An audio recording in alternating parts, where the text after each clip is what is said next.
নমস্কার বন্ধুরা, আমার চ্যানেলে সবাইকে স্বাগত। দেখো গাছে কত আম হয়েছে। এখান থেকে কিন্তু কিছু আম আমি তুলে পেড়ে নিয়েছিলাম।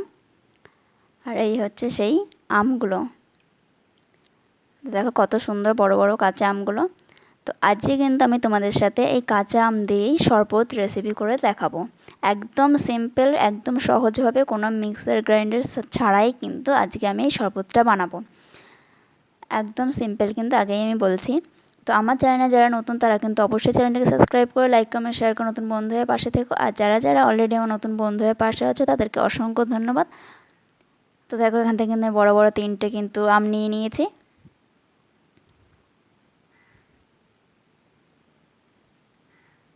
এই গরমের সময় যদি এরকম একটা গ্লাস শরবত পাওয়া যায় না, জাস্ট প্রাণটাই ঠান্ডা হয়ে যায়।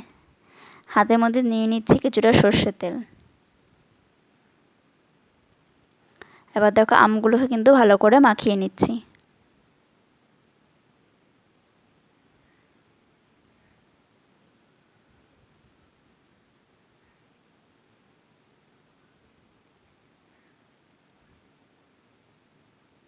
দেখো খুব সুন্দর করে মাখানোর পর দেখো চকচক করছে কিন্তু আমগুলো।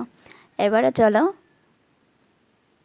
আমগুলোকে পুড়িয়ে নেব। তো পোড়ানোর জন্য কিন্তু আমি এখানে কাঠের উনুন নিয়েছি। কাঠের উনুনে দেখো আমার রান্নাও কিন্তু হয়ে গেছে। এবারে যে আগুন রয়েছে দেখো কতটা, তার মধ্যেই কিন্তু আমগুলো দিয়ে দেবো।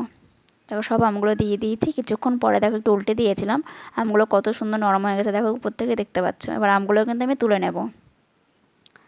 এটা কিন্তু আমি কাঠের উনুনে করেছি। তোমরা চাইলে কিন্তু গ্যাসেও কিন্তু একটু একটু তেল মাখিয়ে করতে পারো বা তেল ছাড়াও করতে পারো। তবে এর টেস্টটা কিন্তু অন্যরকমই। দেখো সব আমগুলোকে তুলে নিয়েছি। এবার একটু জলের মধ্যে হালকা ধুয়ে নিলেই দেবে, কত সুন্দর পরিষ্কার হয়ে যাচ্ছে। তো কাঠের উনুনে দেখো কত সুন্দর হয়েছে, নরম হয়ে গেছে কিন্তু আমগুলো।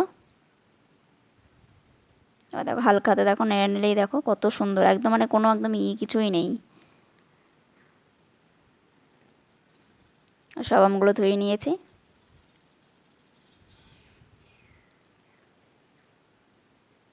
এবার চলো আমগুলোকে ছাড়িয়ে নিই। প্রথমে আমি শরবতটা আমি বানাবো ভেবেছিলাম, কিন্তু পরে বললো না আমি বানাবো দাও। তো দেখো তারপরে কিন্তু এই বড়মশাই ট্রাই করছিল। প্রথমে একটু জল দিয়ে নিল, তারপরে কিন্তু তার মধ্যে আমগুলোকে ছাড়িয়ে নিচ্ছিল। দেখো হালকাতে চাপ দিলেই দেখো একদম ভেঙে চলে আসছে।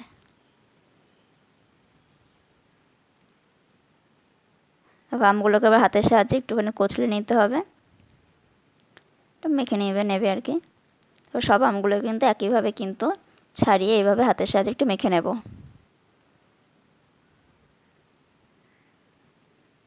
সব আমগুলো কিন্তু মেখে নেওয়া হয়ে গেছে। এবারে কিন্তু অ্যাড করব আমি এর মধ্যে দিয়েছি কিছুটা বিট লবণ আর এমনি লবণ, সেটা কিন্তু দিয়ে দিচ্ছি একসাথে,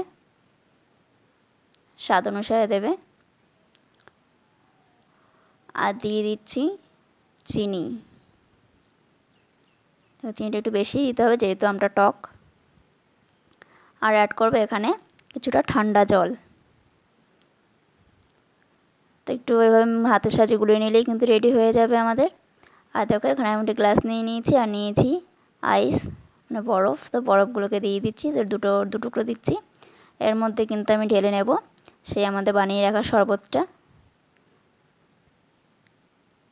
আর দিয়ে দেবো একটা আম কিন্তু একটু স্লাইস করে রেখেছিলাম সেটাই। তো আজকের এই আমের শরবতটা কাঠের উনুনে বানানো কেমন লেগেছে রেসিপি তোমাদের কিন্তু অবশ্যই কমেন্টে জানিয়ে, ভালো লাগে লাইক কমেন্ট শেয়ার করো। টাটা।